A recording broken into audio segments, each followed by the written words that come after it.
Hinduism history. Hinduism दोस्तों एक ऐसा रिलीजन है जो हजारों सालों से जीवित है। एक ऐसा ट्रेडिशन जिसने इंडियन सब कॉन्टिनेंट में जन्म लिया और यहाँ के कल्चर को शेप किया। हिंदुइज्म सिर्फ एक रिलीजन ही नहीं बल्कि मेजॉरिटी ऑफ इंडियंस की इंटेग्रल पहचान भी है। लेकिन दोस्तों, हिंदुइज्म एक ऐसा शब्द है जिसे खुद को हिंदू कहने वाले भी अक्सर पूरी तरह नहीं समझते। कोई इसे रिलीजन कहता है तो कोई इसे एक वे ऑफ लाइफ बताता है। आखिर हिंदुइज्म का सही मतलब है क्या? अपनी इस वीडियो में हम इसी सवाल का जवाब जानने की कोशिश करेंगे और समझेंगे कि हिंदुइज्म कैसे वे ऑफ लाइफ की तरह शुरू होकर एक रिलीजन के फॉर्म में डेवलप होता है। दोस्तों, हिंदुइज्म दुनिया के सबसे पुराने रिलीजन्स में से एक है। इसकी शुरुआत कब हुई, इसका कोई डेफिनेट आंसर नहीं मिलता, लेकिन ऐसा माना जाता है कि ये 4000 सालों से भी पुराना है। आज दुनिया के लगभग हर कोने में हिंदुइज्म को फॉलो करने वाले लोग रहते हैं, जिनमें से 90% इंडिया को बिलोंग करते हैं। फॉलोअर्स के मामले में लगभग 900 मिलियन फॉलोअर्स के साथ हिंदुइज्म क्रिश्चियनिटी और इस्लाम के बाद तीसरा सबसे बड़ा रिलीजन है। इसी के साथ साथ संस्कृत लैंग्वेज एक इंपॉर्टेंट लैंग्वेज जुड़ती है, जो इसी के साथ ग्रो हुई और जिसने हिंदुइज्म के बिलीफ सिस्टम्स को स्प्रेड करने में इंपॉर्टेंट योगदान दिया। माना जाता है कि प्रोटो इंडो आर्यन और प्रोटो इंडो यूरोपियन लैंग्वेजेस भी संस्कृत से ही डेवलप होती हैं। आइए सबसे पहले हिंदू शब्द के ओरिजिन को समझते हैं। Origins of the word Hindu. दोस्तों, हिंदू शब्द नॉर्दर्न इंडिया में फ्लो होने वाली रिवर इंडस से डिराइव हुआ है। एंशिएंट टाइम्स में इस रिवर को सिंधु नाम से जाना जाता था, लेकिन जब पर्शियंस का माइग्रेशन इंडिया में होता है तो वो इसे हिंदू कहते हैं और यहाँ के लैंड को हिंदुस्तान और रहने वाले लोगों को हिंदूज का नाम देते हैं। इस तरह हिंदू शब्द को पहली बार 6th सेंचुरी बीसीई में पर्शियंस ने यूज किया था। उस समय हिंदुइज्म शब्द एक कल्चरल से ज्यादा जियोग्राफिकल लेबल हुआ करता था। आगे चलकर इसे हिंदूज की रिलीजियस प्रैक्टिसेस को डिस्क्राइब करने के लिए यूज किया जाने लगा। रिलीजियस बिलीफ्स को डिफाइन करते हुए हिंदुइज्म शब्द का रेफरेंस पहली बार 7th सेंचुरी सीई के एक Chinese text record of the western regions by Xuanzang में मिलता है। लेकिन ऐसा भी माना जाता है कि रिलीजियस प्रैक्टिसेस और बिलीफ्स को डिस्क्राइब करने के लिए इंग्लिश टर्म हिंदुइज्म का यूज इतना पुराना भी नहीं है। कहा जाता है कि इसे पहली बार 1816-17 में राजा राम मोहन रॉय ने यूज करना शुरू किया था। इसके बाद 1830 के अराउंड ब्रिटिश कॉलोनियलिज्म को अपोज करने और खुद को बाकी रिलीजियस ग्रुप से अलग दिखाने के लिए इंडियंस ने हिंदुइज्म को अपना रिलीजन बताना शुरू कर दिया था। ये वही समय था जब हिंदुस्तानी अपनी आइडेंटिटी के लिए सोल सर्चिंग कर रहे थे। ये तो बात हुई हिंदू और हिंदुइज्म शब्द के ओरिजिन की, लेकिन शब्द यानी कि टर्म तो बाद में आया था। इससे जुड़े बिलीफ्स और प्रैक्टिसेस का ओरिजिन और भी पुराना है। हाउ डिड हिंदुइज्म ने वाली proto Shiva seal, mother goddess को रिप्रेजेंट करने वाली टेराकोटा फिगरीन्स, स्वास्तिकास, लिंगास, सीक्रेट एनिमल्स की इमेजेस एटसेट्रा आज हिंदुइज्म का एक पार्ट है। इसलिए यह माना जाता है कि किसी न किसी फॉर्म में हिंदुइज्म उस समय से एग्जिस्ट कर रहा था। ऑर्गेनाइज्ड तौर पर हिंदुइज्म की शुरुआत वैदिक कल्चर से मानी जाती है, क्योंकि इसी समय हिंदूज के सीक्रेट टेक्स्ट्स वेदास का ओरिजिन हुआ था। यानी कि हिंदुइज्म का फर्स्ट लिटरेरी एविडेंस हमें वैदिक पीरियड में मिलता है।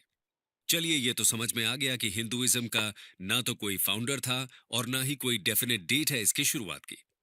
लेकिन कुछ कोर बिलीफ्स हैं जो हिंदुइज्म को डिफाइन कर सकते हैं। आइए जानते हैं कोर बिलीफ्स। दोस्तों, हिंदुइज्म एक ऑर्गेनाइज्ड रिलीजन नहीं है और किसी सिंगल सिस्टमैटिक अप्रोच से इसके वैल्यू सिस्टम को नहीं समझा जा सकता। और ना ही 10 कमांडमेंट्स की तरह हिंदूज के पास कोई सिंपल सेट ऑफ रूल्स हैं। हिंदुइज्म के बिलीफ्स अक्सर लोकल, रीजनल, कास्ट और कम्युनिटी ड्रिवन प्रैक्टिसेस से इन्फ्लुएंस होते हैं। लेकिन फिर भी कुछ ऐसे बिलीफ्स हैं जो सभी वेरिएशंस में कॉमन कहे जा सकते हैं। इन्हें ही हम कोर बिलीफ्स कह रहे हैं। इसमें सबसे पहले आता है एक सुप्रीम बीइंग में विश्वास, जिसे हिंदुइज्म में ब्राह्मण कहा गया है। इसके अलावा कॉन्सेप्ट ऑफ कर्मा, सोल यानी कि आत्मा, रीइंकार्नेशन यानी पुनर्जन्म और मोक्ष हिंदुइज्म के सेंट्रल बिलीफ सिस्टम का पार्ट है। सोल या आत्मा का कॉन्सेप्ट कहता है कि सभी लिविंग क्रीचर्स में आत्मा होती है, जो कि ईश्वर का ही अंश होती है। कर्म का कॉन्सेप्ट हिंदुइज्म में बहुत ही इंपॉर्टेंट है। इसके अनुसार लोगों के एक्शंस ही उनकी प्रेजेंट लाइफ और फ्यूचर लाइफ को डिटरमिन करते हैं। हिंदुइज्म में लाइफ के 4 मेन एम्स बताए गए हैं: धर्म, अर्थ, काम और मोक्ष। मोक्ष की प्राप्ति के बाद साइकिल ऑफ बर्थ्स का एंड हो जाता है और आत्मन सुप्रीम सोल में मिल जाती है। योग, जिसका अर्थ है यूनियन विद गॉड, भी हिंदुइज्म का एक इंपॉर्टेंट पार्ट है। लोगों को दुनिया भर में हिंदुइज्म का पता हो ना हो, पर योग का जरूर पता होता है। 2015 से, जब से हर साल इंटरनेशनल योगा डे 21 जून को मनाया जाता है, तब से ये और फेमस हुआ है और लोगों को इसके real world benefits for physical, mental and spiritual wellbeing भी समझ आ रहे हैं। आइए अब हिंदुइज्म के मेजर गॉड्स और सीक्रेट टेक्स्ट्स की बात करते हैं। Major gods, secret texts and different sects. दोस्तों, हिंदू वैसे तो एक सुप्रीम बीइंग में विश्वास करते हैं। सुप्रीम बीइंग यानी कि ब्राह्मण का कॉन्सेप्ट एक फॉर्मलेस गॉड, अल्टीमेट रियलिटी या ओमनी प्रेजेंट एनर्जी की तरह है। इसी के साथ साथ हिंदुइज्म में कहा गया है कि इसके अलग अलग रूप हो सकते हैं। यहीं से पॉलीथीइज्म का कॉन्सेप्ट आता है। हिंदुइज्म के अनुसार सब कुछ ईश्वर का ही एक अंश है और ये फॉर्म्स एंड अवतार्स मनुष्यों का भला करने के लिए लिए जाते हैं। इसी के साथ साथ हिंदू नेचर वर्शिप भी करते हैं। हिंदुइज्म में प्लांट्स से लेकर एनिमल्स तक सबकी पूजा होती है। नेचर वर्शिप करने के पीछे साइंटिफिक रीजंस भी हैं, जैसे कि हिंदुइज्म में बैनियन ट्री की वर्शिप का कॉन्सेप्ट है और हम सभी जानते हैं कि ये ट्री 24 घंटे ऑक्सीजन देता है। यानी कि हिंदुइज्म के फॉलोअर्स भी इस ट्री की इंपॉर्टेंस को जरूर समझते थे। इसी तरह मेडिसिनल वैल्यू वाले तुलसी प्लांट, आंवला यानी कि इंडियन गूसबेरी जैसे ट्रीज को भी पूजा जाता है। कोरोना के समय जब विटामिन सी को अच्छे से लेने की सलाह दी गई, तब हम सब ने आंवला का सेवन और शुरू कर दिया। आयुर्वेद इसे सुपर फूड बुलाता है और हमें हर रोज इसे लेने की सलाह भी देता है। इसके अलावा वैदिक पीरियड में जहां इंद्र को मेजर गॉड की तरह पूजा जाता था, वहीं लेटर पीरियड में ट्रिनिटी का कॉन्सेप्ट डेवलप होता है। इसके अनुसार 3 मेजर गॉड्स हैं: Brahma the creator, Vishnu the preserver and Shiva the destroyer. Hinduism में फेमिनिन एनर्जी को भी वर्शिप किया जाता है। इसे गॉडेस शक्ति माना गया है और किसी दूसरे मेजर रिलीजन में गॉड को फेमिनिन फॉर्म में वर्शिप करने का कॉन्सेप्ट नहीं दिखता। इसके अलावा मल्टीपल गॉड्स एंड गॉडेसेस हैं जिन्हें अलग अलग एट्रीब्यूट से जोड़ा जाता है, जैसे कि लॉर्ड गणेशा को रिमूवर ऑफ ऑब्स्टिकल्स यानी कि विघ्नहर्ता कहा गया है, तो देवी सरस्वती को गॉडेस ऑफ नॉलेज। जिस तरह हिंदुइज्म का कोई सिंगल फाउंडर नहीं है, ठीक उसी तरह बाइबल या कुरान के जैसे कोई सिंगल बुक भी हिंदुइज्म को रिप्रेजेंट नहीं करती, बल्कि मल्टीपल टेक्स्ट्स हैं जो हिंदुइज्म में सीक्रेट माने गए हैं। इसमें सबसे पुराने हैं 4 वेदास: ऋग्वेद, यजुर्वेद, सामवेद और अथर्ववेद। हिंदू मान्यता के अनुसार वेदास इटर्नल ट्रूथ को रिप्रेजेंट करते हैं और खुद ईश्वर ने इन्हें सेजेस यानी ऋषिज को रिवील किया था। इसके अलावा उपनिषद्स, पुराणस, एपिक्स, रामायण एंड महाभारत और भागवत गीता हिंदूज की मेजर होली बुक्स हैं। बाकी रिलीजन्स की तरह हिंदूज के भी डिफरेंट सेक्ट्स देखने को मिलते हैं। इसमें 4 मेजर सेक्ट्स हैं: वैष्णव, शैव, शक्त और स्मर्तस। वैष्णव लॉर्ड विष्णु को वर्शिप करते हैं, शैव लॉर्ड शिवा को और शक्त देवी शक्ति को। वहीं स्मर्ता ट्रेडिशन में 5 डेटीज को एक सुप्रीम बीइंग का पार्ट मानकर वर्शिप किया जाता है। इनके अलावा और भी बहुत सारे सेक्ट्स और सब सेक्ट्स हिंदुइज्म का पार्ट हैं। हिंदुइज्म में मल्टीपल सेक्ट्स का डेवलपमेंट तो हुआ है, लेकिन बड़ी बात यह है कि इनके डेवलपमेंट में कोई हिंसा यानी वायलेंस देखने को नहीं मिलती। सभी सेक्ट्स एक दूसरे के साथ पीसफुली कोएग्जिस्ट करते आए हैं। इसकी बड़ी वजह यह है कि सभी हिंदू सेक्ट्स के कोर बिलीफ्स सेम ही हैं और फिलोसॉफिकल बेसिस पर ये एक दूसरे को काउंटर नहीं करते। एक दूसरे के एग्जिस्टेंस को सेक्ट्स रेडिली एक्सेप्ट करते हैं, क्योंकि टॉलरेंस हिंदुइज्म का एक कोर बिलीफ है। ये तो बात हुई हिंदूज के रिलीजियस बिलीफ्स उनके गॉड्स और मेजर टेक्स्ट्स की। अब हिंदुइज्म के साथ इवॉल्व हुए सोशल सिस्टम के बारे में बात करते हैं। Evolution of Hindu social systems. दोस्तों, हिंदुइज्म में सोशल ऑर्डर की फाउंडेशन वर्ण सिस्टम से बनती है। वर्ण सिस्टम का ओरिजिन ऋग्वेद के पुरुष सूक्त में मिलता है। इसके अनुसार सोसाइटी को 4 वर्णास में डिवाइड किया गया है: ब्राह्मण्स, क्षत्रियस, वैश्यस और शूद्रस। ये डिवीजन कर्म के बेसिस पर किया गया था, जिसमें इंटेलेक्चुअल और स्पिरिचुअल एक्टिविटीज में काम करने वालों को ब्राह्मण कहा गया, पब्लिक को प्रोटेक्ट करने वाले यानी कि वॉरियर क्लास को क्षत्रियस, स्किलफुल प्रोड्यूसर्स को वैश्यास की कैटेगरी में रखा गया और अनस्किल्ड लेबरर्स को शूद्रस बोला गया। लेकिन आगे जाकर यह सिस्टम रिजिड होने लगा और बर्थ के बेसिस पर डिवीजन शुरू हो गया। इसके अलावा बहुत सी क्लासेस को वर्ण सिस्टम से बाहर रखा जाने लगा और उन्हें अनटचेबल्स मान लिया गया। इन्हें केवल मीनियल जॉब्स करने की अनुमति दी जाती थी। उसके बाद वर्णस में भी सब डिविजन होने लगे और कास्ट सिस्टम यानी कि जातीज का डेवलपमेंट शुरू हो गया था, जिसकी वजह से सोशल सिस्टम बहुत ही कॉम्प्लेक्स हो गया। इसके साथ ही लोअर वर्णस और अनटचेबल्स के साथ इनइक्वालिटी का बिहेवियर किया जाने लगा। इन सब इवल प्रैक्टिसेस ने सोसाइटल फैब्रिक को कमजोर कर दिया। सभी वर्णास के लिए अलग अलग सोशल रूल्स के साथ ही डिफरेंट रिलीजियस रिचुअल्स भी प्रिस्क्राइब कर दिए गए थे। इसकी वजह से हिंदुइज्म एक कॉम्प्लेक्स सोशल ऑर्डर नजर आने लगा था। इस कॉम्प्लेक्सिटी की वजह से ही 6th सेंचुरी बीसी में बुद्धिज्म और जैनिज्म जैसे डिफरेंट रिलीजियस ट्रेडिशंस पॉपुलर होने लगते हैं। एक वक्त पर बुद्धिज्म और जैनिज्म का दबदबा पूरे इंडियन सब कॉन्टिनेंट में हो जाता है और हिंदुइज्म कुछ हद तक डिक्लाइन होता दिखता है। लेकिन एक बार फिर हिंदुइज्म को रिवाइव करने का काम भी शुरू होता है। Revival and reform in Hinduism. दोस्तों, इतना पुराना रिलीजन होने के बाद भी हिंदुइज्म आज तक सरवाइव कर रहा है। इसकी एक बड़ी वजह यह है कि समय समय पर हिंदुइज्म में रिफॉर्म्स लाए गए और इसे रिवाइव किया जाता रहा। फिर चाहे वो 7th से 8th सेंचुरी के बीच शुरू हुए साउथ इंडियन भक्ति मूवमेंट के द्वारा किया गया हो या फिर अलग अलग आचार्यस के द्वारा। भक्ति मूवमेंट के दौरान अलवर्स और नायनार सेंट्स ने रिजिड कास्ट सिस्टम को चैलेंज किया। साथ ही रिचुअल्स और रिलीजियस प्रैक्टिसेस को भी सिंप्लीफाई करने का काम किया। उनके प्रयासों से ही हिंदुइज्म बुद्धिज्म और जैनिज्म से मिल रहे चैलेंजेस को मात दे पाता है। इतना ही नहीं, हिंदुइज्म समय के साथ लोकल कल्ट्स और डेटीज को भी अब्सॉर्ब कर लेता है। फिर बात चाहे नागा कल्ट की हो, यक्ष यक्षिनी कल्ट की या फेमस जगन्नाथपुरी की, जिन्हें ट्राइबल डेटी माना जाता है, धीरे धीरे सब हिंदू पैंथियन का हिस्सा बन जाते हैं। यहां तक कि बुद्ध को भी विष्णु का एक अवतार बताया जाता है। यह स्ट्रैटेजी भी हिंदुइज्म के सर्वाइवल में इंपॉर्टेंट रोल प्ले करती है। हिंदुइज्म को रिवाइव करने की बात हो और आदि शंकराचार्य का नाम ना आए, ऐसा तो हो ही नहीं सकता। शंकराचार्य ने 8th सेंचुरी एडी में हिंदुइज्म को रीऑर्गेनाइज और रिफॉर्म करने का काम किया। इन्होंने अद्वैत फिलॉसफी को पॉपुलराइज किया, जिसके अनुसार सिर्फ ब्राह्मण ही सत्य है और बाकी सारा संसार बस उसकी ही माया है। शंकराचार्य हिंदू फिलॉसफी को पॉपुलराइज करने के लिए पूरे इंडिया में ट्रैवल करते हैं। इस दौरान अलग अलग थिंकर्स के साथ वो डिबेट्स और डिस्कोर्सेज में भाग लेते हैं।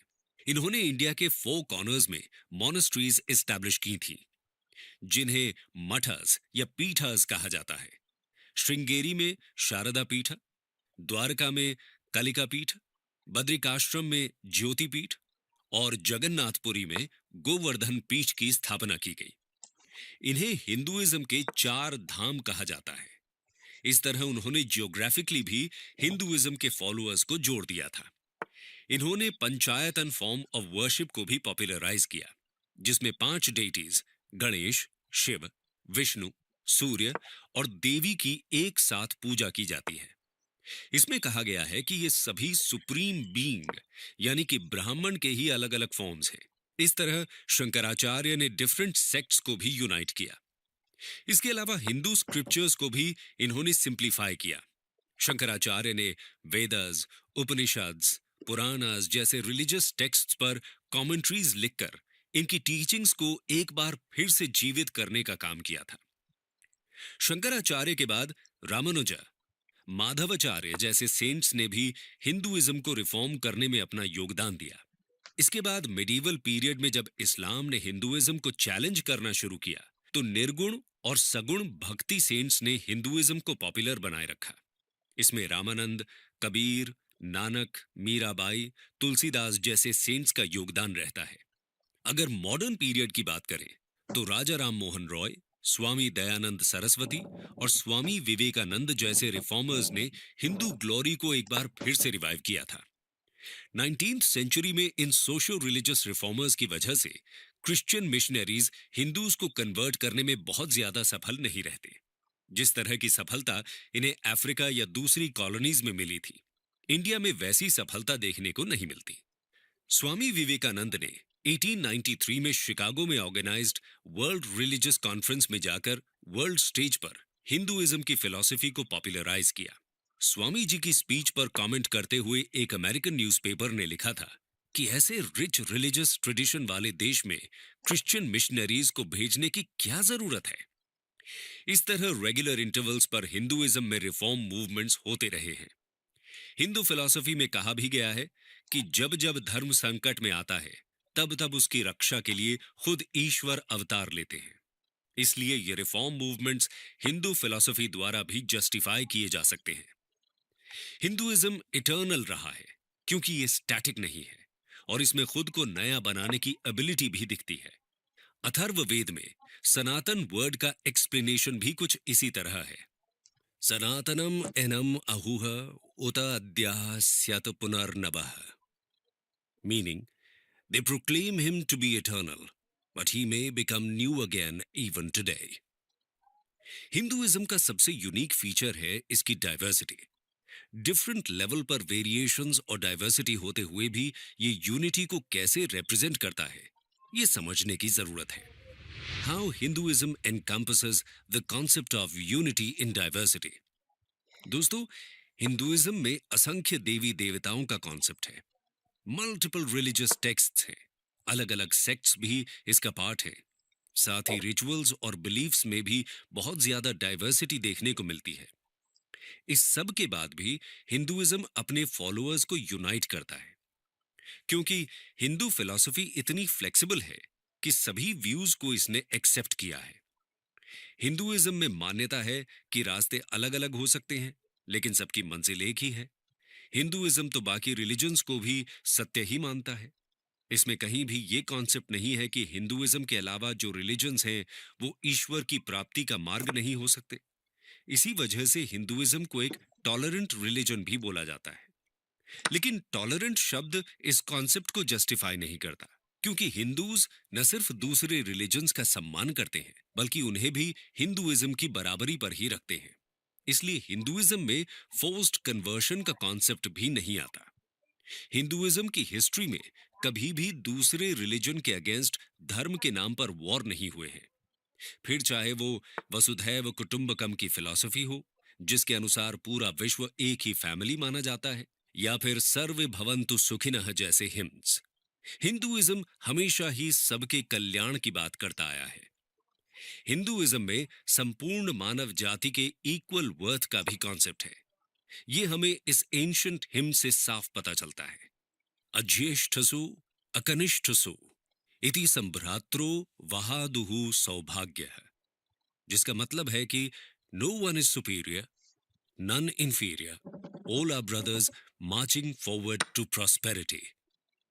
यही वजह है कि आप चाहे शिव की पूजा करते हो या कृष्ण की, या फिर देवी के भक्त हो, या शायद किसी की पूजा ही ना करते हो, लेकिन फिर भी आप खुद को हिंदू कह सकते हैं।